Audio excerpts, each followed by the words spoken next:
Dr. Rachael Ross, thank you so much for joining us on DBL. You know, we go way back, so I'm really excited to have you here.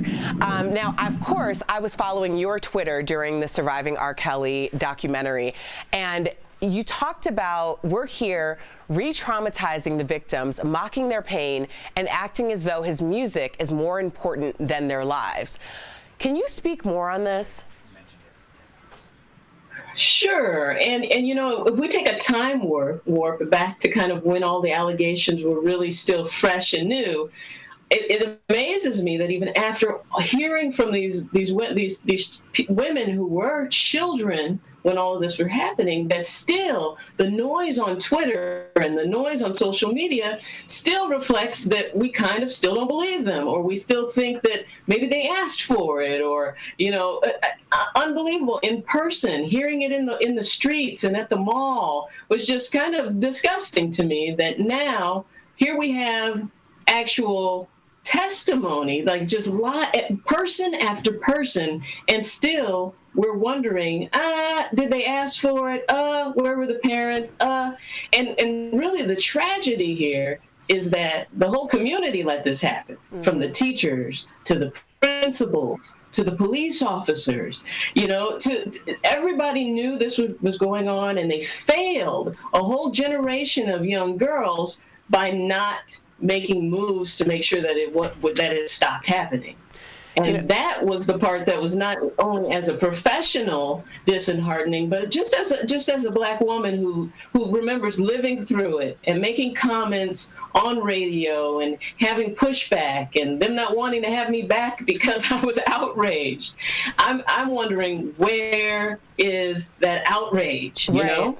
Well, that's what a lot of us are asking. But to be honest, most of us never saw the R. Kelly child pornography tape. We were introduced to the incident through pop culture. So how is it possible that pop culture made a child pornography tape mainstream and even comedic? And even comedic. I mean, I think back to some of the comedians who played on it. It wasn't just mainstream, you know, it was African American. Everybody was making jokes. I remember the Dave Chappelle episode. And the idea, you know, because I actually had a chance to see the sex tape years ago, the rape tape, let's just call it what it was, and to see this young girl. And I remember at the time, he would take his genitalia and place it in what appeared to be a white substance or cocaine, and was just ramming it all over this young person. And you could tell she was pubescent. She barely had breasts. She just had breast mounds. And I remember at the time just being so outraged, and the idea that it became like the most downloaded tape and they were selling it in the porn stores was just unbelievable. And so when you hear people asking and saying Black girls matter, and this is as much about race as anything, what we're saying is, now if this had been a little 12-year-old or 14-year-old, you know, a blonde-haired, blue-eyed girl, would there be a little more outrage? I mean, would we really take it?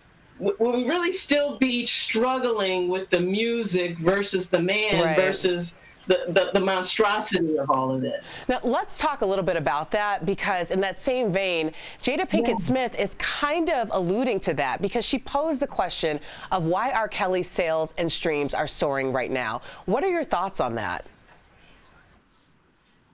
You know, I think about it like this, you know, just knowing how life works, just knowing that serial killers always have fans, you know, that people who are in a criminal situation, we even heard from one of the victims who said she went to his trial every day and she was just drawn to him through, you know, what she'd heard about him. So that doesn't surprise me that people are downloading his music more. But what I'm wondering is happening is that the same people who are arguing online that R. Kelly wrong, are they the ones who are going and buying his music just as a way to support him even more?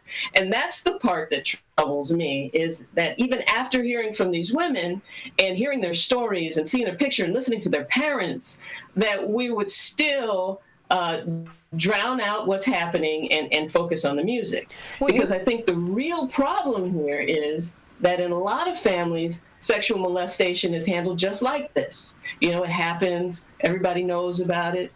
The guy or the girl still shows up at Christmas dinner.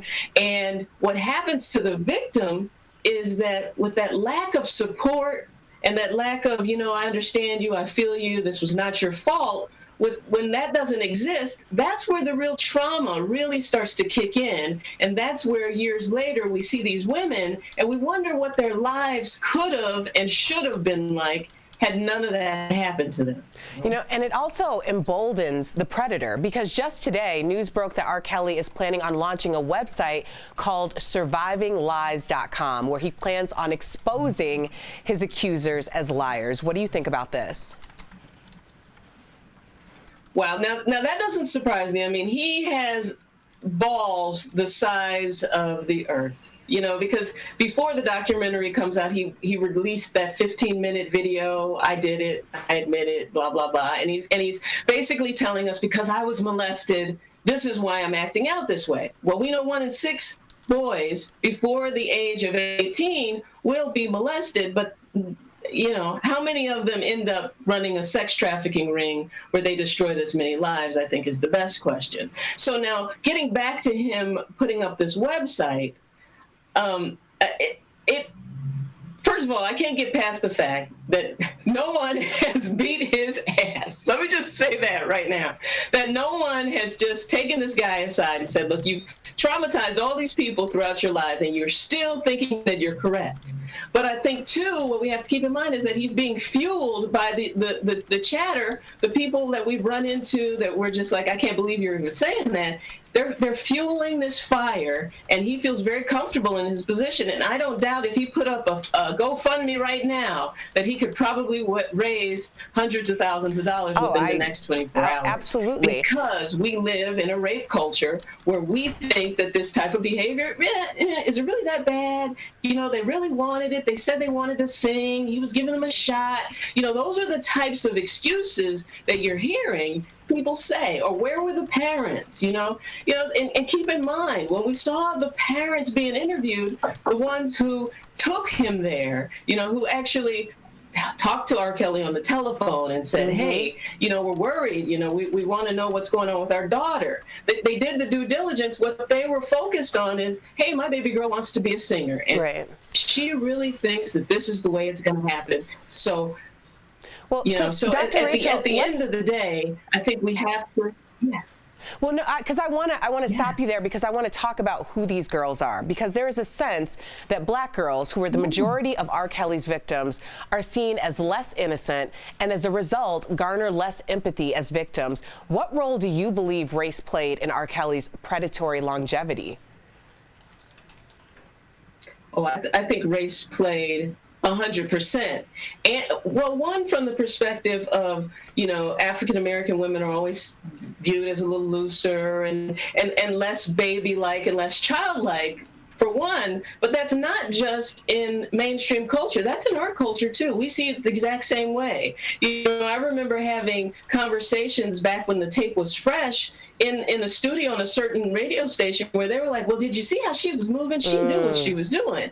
I said, well, it looked like she was doing some type of majorette dance. So I think at the end of the day, when we're talking about race, we also have to talk about the Black community's own demons with how we're viewing women, and how that part plays just as loud, because the teachers, the principals, the parents, this was all part of the African American community. And I think when you looked even further and you saw people supporting him outside of the courtroom, they were all Black girls and Black women. And we're the toughest critics when it comes to our own. And I think, too, we have to deal with the fact that so many of us have dealt with rape culture and sexual molestation, that psychologically it makes you feel better if you don't acknowledge it for being the terrible act that it actually is. Because in order to acknowledge these girls, you've got to acknowledge your own pain, too. Wow. Yeah. And, I think a lot of us identified with a lot of different things that happened in this docuseries or were discussed. One of the many things that personally offended me was the interview by the juror in the R. Kelly child pornography trial. Now, he said he just didn't like the women. How much does profiling affect identifying potential victims or even discrediting them?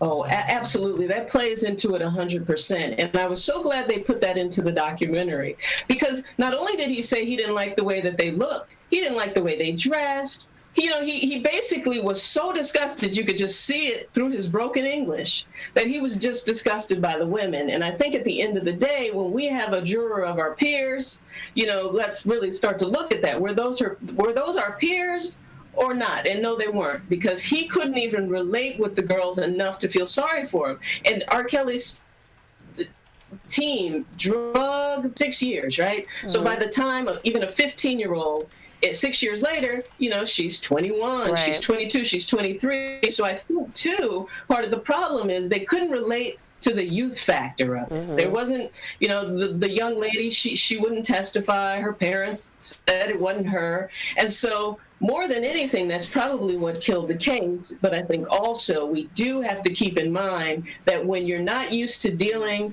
or even seeing African-American kids on a daily basis, you don't even know what one looks like. So you assume that someone who is 5'4" and has a little breast development is an adult. And I think that is part of this perception issue as well. But someone who has been consistent, yeah. Andrea Kelly, R. Kelly's ex-wife and survivor, she just spoke out and said that R. Kelly is welcome to reach out to his 3 grown children whenever he'd like. Do you think this is a wise decision?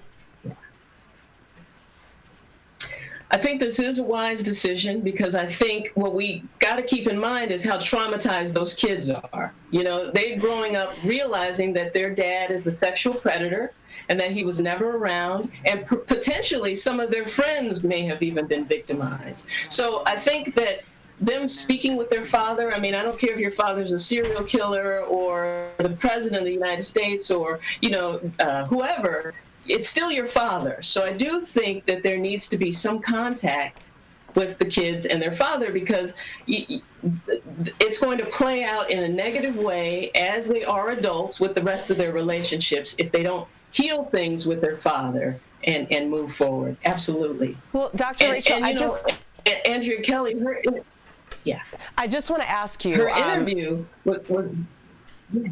Oh, no. I just want to ask you, as a sexologist, what do you hope the biggest takeaway is from the Surviving R. Kelly documentary series? So glad you asked that, Erica. For me, as a sexologist, the biggest takeaway that I want people to understand is, one, that what R. Kelly was doing was running a sex trafficking ring. He had people recruiting young girls, bringing them through, defiling them, and holding some of them captive, starving them for 3 days at a time, keeping them in strange rooms posted around his house. That's one thing. And then the second thing I want people to keep in mind, that the real trauma of sexual molestation is amplified by the response of the people who the victim cares about, loves. So when we as a community re-victimize the people, the victims, that's traumatizing them. When the family members don't believe them, that's traumatizing for them. And when family members don't fight for them, that's the real trauma. Well, Dr. Rachael Ross, thank you so very much for joining us today on Daily Blast Live. It is always a pleasure, and it's so great to see you today. Always a pleasure. I'm just saddened that it's under these circumstances. I agree. But thank you so much for your time. Thank you.